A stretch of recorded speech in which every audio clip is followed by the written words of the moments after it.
இறைவனின் பார்வையில் அனைவரும் சமமே. கடையிலிருந்து ஓர் அழகான கண்ணாடி பாத்திரத்தை வாங்கி வருகிறோம். அந்த பாத்திரம் நம் கைகளிலிருந்து நழுவி விழுந்து உடைந்து போனால் அதை நாம் பெரிதுபடுத்துவதில்லை. வேறு பாத்திரம் வாங்கிக் கொள்ளலாம் என்று ஆறுதல் கொள்கிறோம். ஆனால் அதே பாத்திரத்தை வேறு எவரேனும் போட்டு உடைத்துவிட்டால் நம்மால் அதை பொறுத்து கொள்ள முடிவதில்லை. இதைத்தான் மாமியார் உடைத்தால் மண் சட்டி, மருமகள் உடைத்தால் பொன் சட்டி என்று கூறுவார்கள்.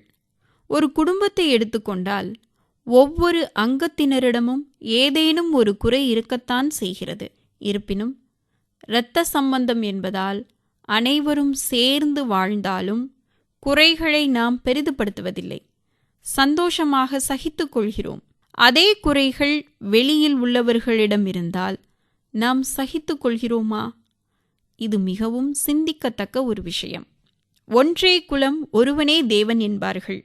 நாம் அனைவரும் ஒரு பெரிய மனித குல குடும்பத்தை சேர்ந்தவர்கள். நம் அனைவருக்கும் பரமாத்மா இறைவனே தந்தையாக இருக்கிறார். இறைவன் நம் அனைவரையும் சம பார்வையில் பார்க்கிறார். இறைவனை நாம் நேசிக்கிறோம் என்றால் அவரின் குழந்தைகளான எல்லா மனிதர்களையும் நாம் நேசிக்க வேண்டும். இத்தகைய நேசத்திற்கு ஜாதி, மதம், இனம், நிறம் போன்ற பாகுபாடுகள் கிடையாது. எனினும் இவ்வாறு நேசிப்பது சாத்தியமற்றது, நடைமுறைக்கு ஒத்து வராதது என்று வாதாடுபவர்களும் இருக்கத்தான் செய்கிறார்கள். தன்னைப் போல பிறரை என்னும் தன்மையை அனைவரும் கொண்டிருந்தால் அனைவரையும் ஒரே குடும்பமாக உயர்ந்த எண்ணம் நிச்சயமாக ஏற்படும்.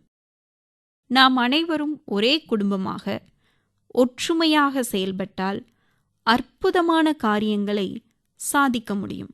இன்றைய கனவுகள் நாளைய உண்மைகளாக நிச்சயம் உருமாறும். இத்தகைய சகோதரத்துவ மனப்பான்மையே உலக மாற்றத்திற்கு அஸ்திவாரமாக அமையும். சிந்தனை துளி. பலவித மலர்களையும் இலைகளையும் கொண்டு உருவாவதுதான் ஒரு பூங்கொத்து. நம் மனித குல குடும்பம் கூட ஒரு பூங்கொத்துதான்.